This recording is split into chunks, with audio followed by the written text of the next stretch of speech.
Shalom, shalom, shalom, shalom, Yerushalayim, pam, pam. Aposto com vocês que de tarde todo mundo vai estar dançando isso aí. Eu aposto. Irmãos, Êxodo 19:6, por favor. Êxodo 19:6.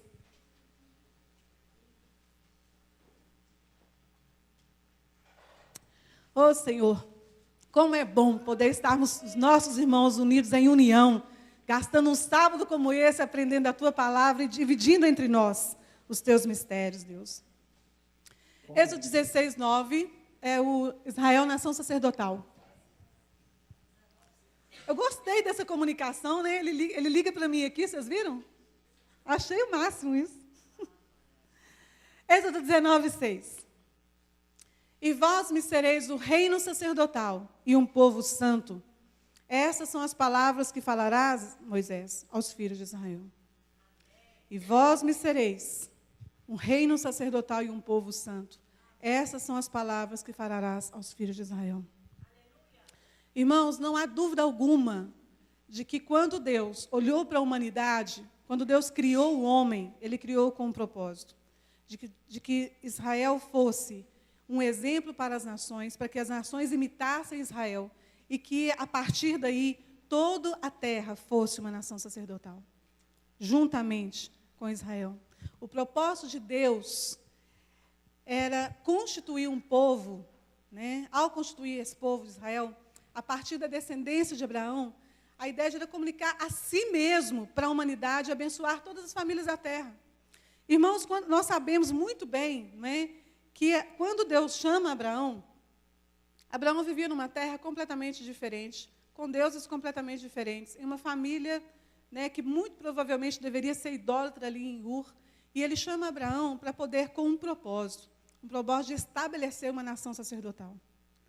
E é interessante, muito interessante observar, que lá em Gênesis 12, quando Deus chama Abraão, ele fala, olha, eu vou fazer de você várias nações, uma grande nação, na verdade, né, que está lá em português, farei de você, ó Abraão, uma grande nação, lembra disso?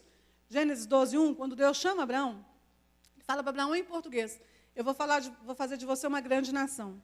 Mas é interessante observar, eu sou professora de hebraico, né, por isso que a Beth foi falar assim tão bem de mim, muito obrigada, ela exagerou um pouquinho, mas, quando Deus chama Abraão, nesse versículo de Gênesis 12:1, tem uma tradução um pouco diferente do original para o português. Lá no original, em Gênesis 12:1, os alunos que fizeram o curso aqui do ABA já sabem, a gente trabalha lá com um seminário bom, trazendo do português, do hebraico para o português, a tradução bíblica. E lá nessa tradução, na original, está dizendo o seguinte, Abraão, eu farei de você uma nação de gentios. Olha que interessante.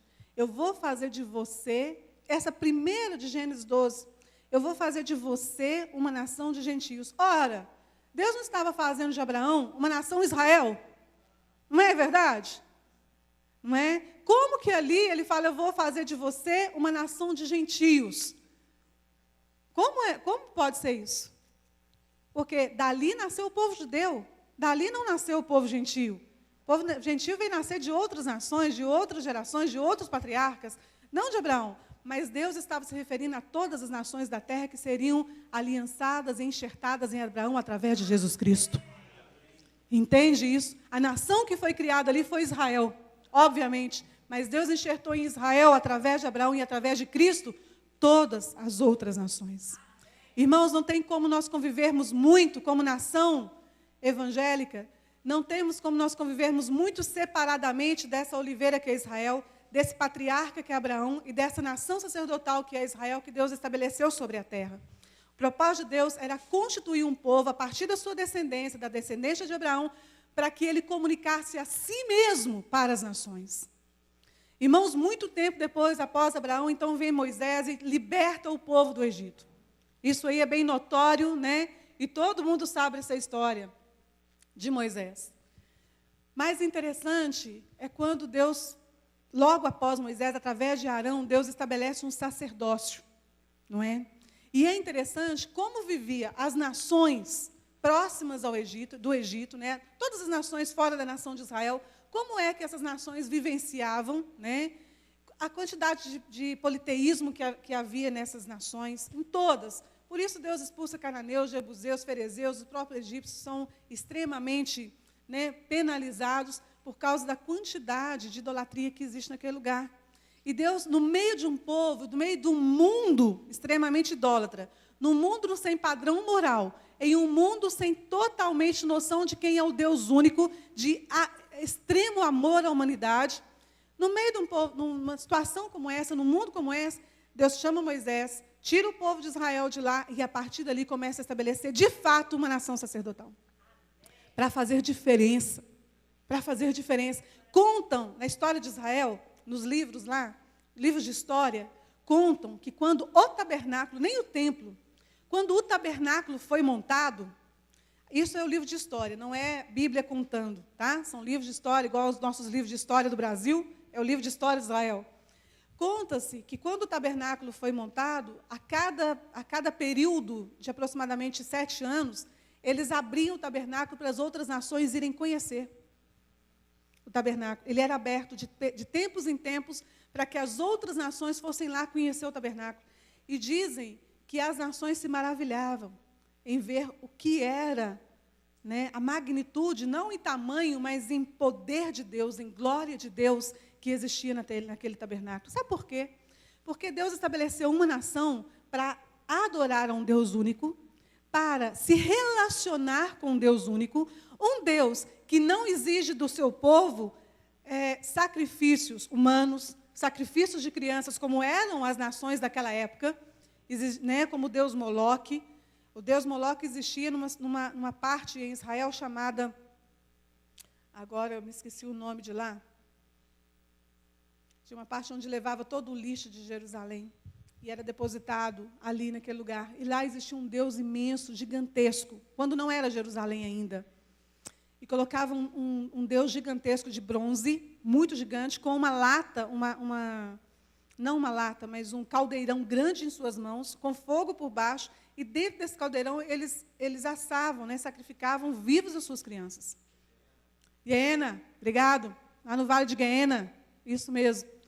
Imagina o que era isso, imagina o que é isso, um Deus que exige essas coisas das suas nações. Aí, quando as outras nações iam lá visitar esse tabernáculo, ver como é que era o nível de intimidade do povo de Deus com Deus, ficava todo mundo boquiaberto.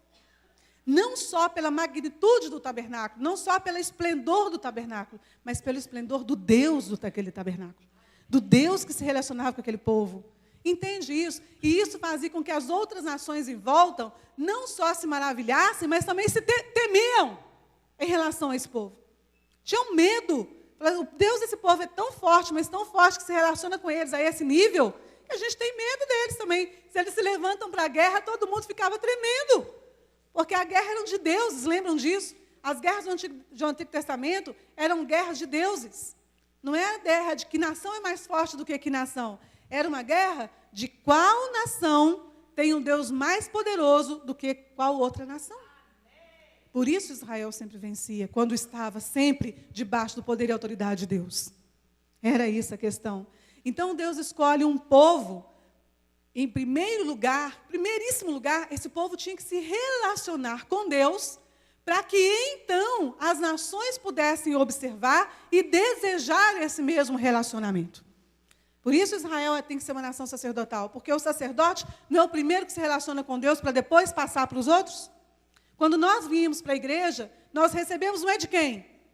Do nosso pastor, dos nossos ministros, dos nossos líderes, dos sacerdotes da casa, porque eles recebem de Deus primeiro e logo em seguida eles compartilham isso com todo o povo. É ou não é? Logo em seguida eles compartilham. Por isso Israel tinha que experienciar em si próprio, em primeiro lugar, o relacionamento com Deus.